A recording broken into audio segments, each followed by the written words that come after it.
Hi everybody, and welcome to your lesson for today. We're going to look at the methodology, the risk assessment, the results table, and research question. Now quickly, I'm going to flag with you now is that, I'm just going to adjust this lighting just a little bit so that you can see a little bit better. There we go. Now when we're looking at this one here, I'm just going to have a quickly flag the results table. This is actually not marked because results tables are used for raw data. However, with adding a few little elements and bits and pieces to your results table, it then becomes processed data, which we do mark on your assessment or in your student experiment. So let's have a look at the tasks you should have completed by now or before we start. So task number 1, you should have chosen your experiment you wish to modify. Now, the experiments that you can choose from by and large are the ones that we have done in class. However, if you find something that's related to the topics that we've done in class, for example, permeability or surface area volume ratio, or something that's related to enzymes that's not the same experiment that we've done, by all means, flag it with me and we'll get you approval for that if it's relevant. Number 2, you need to decide what and how you will modify in the experiment. When you're doing this one here, obviously you're doing online learning at the moment, so you need to make sure that you are choosing the modified experiment that we have listed on your collaboration space. So you're going to go in and you're going to choose or select one of the variations for modifying the experiments. Again, if you'd like to choose one of your own, negotiate it with me and we will see what we can do. Number 3. You need to determine what results will be obtained or what you're going to learn from your new experiment. So before you even begin any experimenting or any writing, you've chosen the original, you've worked out what you're going to change, what will your new results look like, and what will you learn from them, okay? You need to know this sort of thing before you start going any further with your design, because without knowing what it is that you're expecting to learn from it, what's the point in testing it? So, they're your 3 main steps that you need to have done before we get moving. Okay, so today's lesson, what are we going to look at? We're going to, firstly, we're going to write about the original experiment. What I might do is I'm going to swap in between the example and the task sheet that's going to, the task sheet, the ISMG that you'll be marked against, and I'll show you samples of these as well. So, before, in the actual write-up of your student experiment, you actually have to write about, go through a few certain steps, and you'll see that in the template that you have.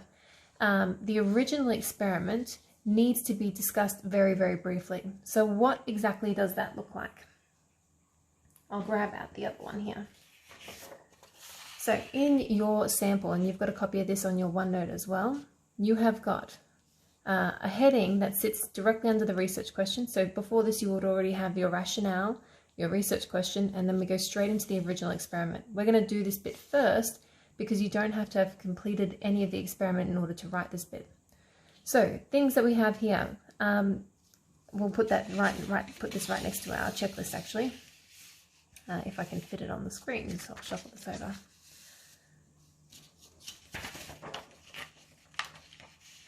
Excellent. I think we can see pretty much everything we need to. So what you need to have here is you need to firstly reference the original experiment. If you're going to reference the experiments that we have done and you're choosing an enzyme one, you're going to reference the Southern Biological experiments that we did in class. All you need to do from here is, if you have a look at the methodology used has been adapted from, and you literally provide us a reference of where you've gotten that from. This bit here is pretty easy. The next bit you're going to do is write me a brief description of the experiment. What that brief description includes is how the experiment was conducted and what was measured or learned from the experiment that you did. So if we come over to here and I have a quick look at this sample that we have, the original SAPS experiment used algal balls, algae suspended in sodium alginate, with hydrogen carbonate bioindicator to investigate the rates of photosynthesis. So that is a very brief summary about the first experiment. And it also tells me what they were investigating using this experiment. So briefly what they did and how they did it and what they did it with and what they learnt about it. The BTI experiment used a photobioreactor This experiment draws from both experiments and combines the use of algal balls and photobioreactors. The control will be tap water. Again, what the experiment is and what was being investigated with it. So that is the complete original experiments part. A lot of this is referencing and very short summary. You don't want to be wasting words on this section here. The next bit, you're going to write for me about your modifications. So your modifications to the methodology are going to summarize the modifications. You need to summarize the modifications that were made and justify why. I cannot emphasize this bit here enough. If you don't justify why, you are going to completely miss out on the middle tier and top tier marks. And I'll show you what I mean by that in a second. You also need to refer to the changes, refer to changes of the sample size and briefly state whether your modifications were refining the experiment or extending the original experiment. So these definitions are found inside your glossary for your biology, senior biology glossary. I've also written them out for you over here though. If you are refining an experiment, you have developed or improved it so as to be more precise or exact or subtle. Extending an experiment is when you modify the experiment to overcome a limitation or make the applicability or increase the applicability of the data. What this means is you're making the data that you collect more relevant, or not so much relevant, more real, more applicable is a very difficult word to replace in this situation. So more targeted, more specific, and more accurate for a specific purpose. I suppose that's probably the best way I can explain it right now. So what does that look like in the grand scheme of things? I'll bring you back to your sample that you have here. They go on to say, to ensure that sufficient relevant data was collected, the original experiment was changed to increase the number of samples and measurements, as the original experiment had a smaller sample size. The reliability of the data was collected was improved by making changes to the original methodology. See refinements. So they're already giving you a quick shortcut in here to say that this is what they're going to talk about soon. This is basically an introduction to what's going to come down here. And validity of the experiment. So validity is very much going to be linked to the applicability comment that I said to you before. Of the experiment was improved by narrowing the research question to investigate one independent variable. See extensions. So that's its little introduction here for the extension part down the bottom. Then it says to minimize error, all other variables were controlled as per the original experiment. So then what was kept the same as the previous or the original experiment? Now we get into a little bit more detail about how it was refined and how it was extended. So using a 10-bottle photobioreactor with a stone aerator connected to a pump, 5 bottles containing the control and 5 containing the treatment solution, see page 16 of the teacher manual, to address sources of sample bias. This has given me what has been changed and why it has been changed. Each photobioreactor will have 10 algal balls. The mass of these will be measured every 24 hours for the time period using an electronic balance. 5 trials from each sample will be taken to ensure that there is sufficient data to calculate the mean, standard error, and establish a confidence interval. This is telling me why. So 5 trials from each sample will be taken to ensure. To ensure tells me or provides a justification as to why. All right, and that means if we follow this arrow back up here, we now have justified modifications to the methodology. That there is very much relevant because this here is your ISMG, and your ISMG looks at your modifications to your methodology. So if we're looking at modifications to your methodology, we're going to be either giving you a mark that sits here, or that sits here. The difference between them, inappropriate modifications versus feasible modifications versus justified modifications. This is a nice, easy mark to get, provided that you explain why you've made the changes you've made. Okay. Moving on. Once you have written your modifications, the next part to do, we used to call this a risk assessment. Now we're calling it safety and ethical considerations that you need to include or manage inside your report. And to do this, you are going to refer to the original risk assessment. You're then going to identify any additional safety or ethical precautions, and you need to state how you manage them. This bit here is vital, that you state how you manage them. Don't just say that you had to go into the ocean and there were jellyfish that were there.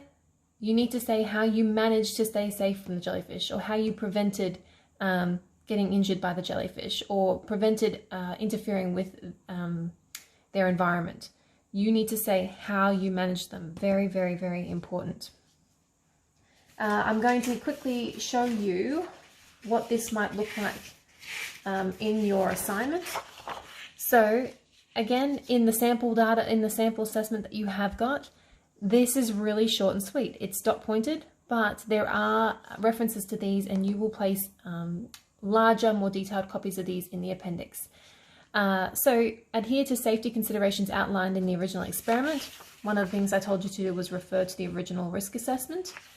Review MSDS sheets in risk assess for using grey water disposed of accordingly. This is relevant to theirs, but not relevant to yours. And washing hands before and after.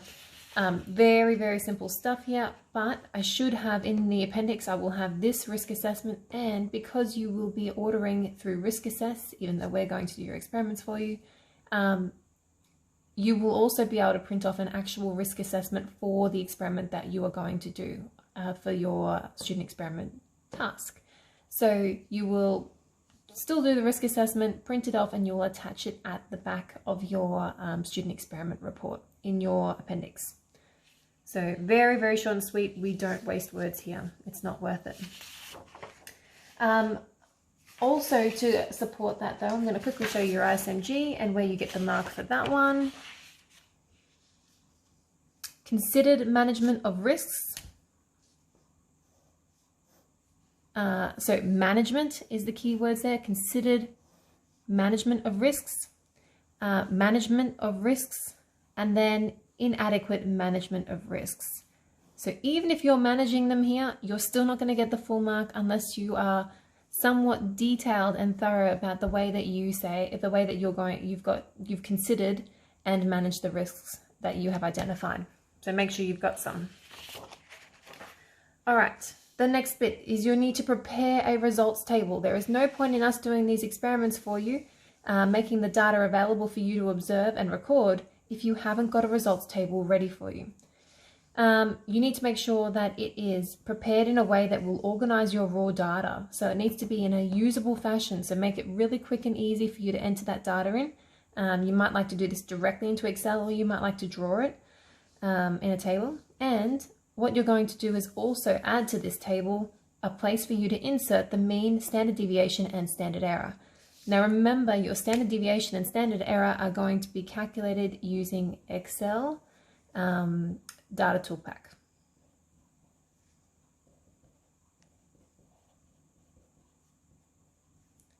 You don't need to calculate them manually. I will quickly show you, when I can find the right sheet, what this might look like. Again, you have access to this. This would be a standard table, results table, and then what they've done is they've placed in a place for the mean, standard deviation, and standard error there. Okay, and the last bit that you need to get done is to write your research question.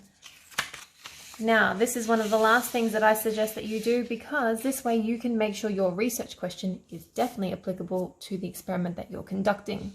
So you need to, firstly, decide if your experiment is going to investigate either a significant difference or a relationship between variables. Once you've decided this, the way you write your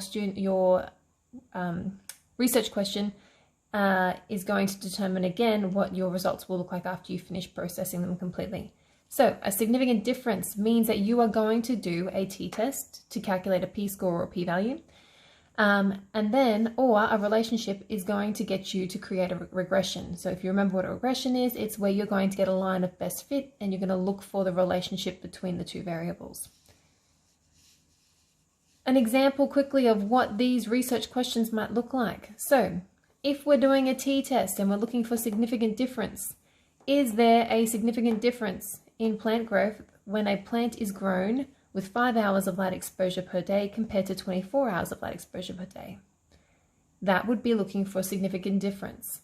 And if you remember a p-score, you should remember that 0.05 is our magic number, and you need to remember whether it is, that if it is, lower than 0.05, then it is significantly different. If it's not lower, then it's not.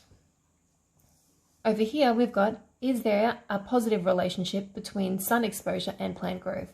So what I would be looking for in this one is there a positive relationship, meaning that as I increase the hours of sun per day, does the plant growth increase? So I'm looking for this kind of relationship that's going to be created with our regression. You need to also make sure that your research question is specific. The ones that I've given you here are not specific enough. So you might like to refer to some relevant control variables. For example, over what time frame?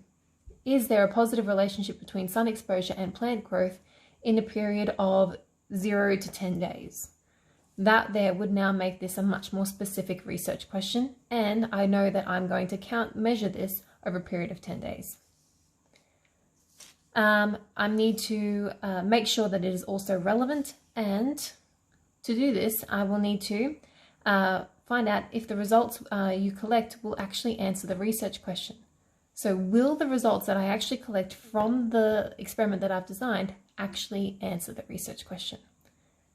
If I tick yes to these, that's when I can give you top marks on your ISMG, because looking at this one here, we need to make sure that your research question is specific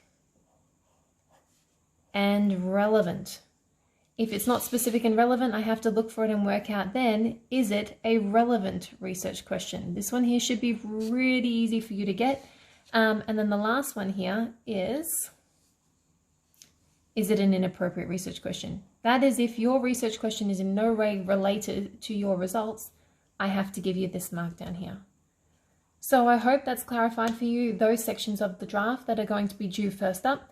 Best of luck.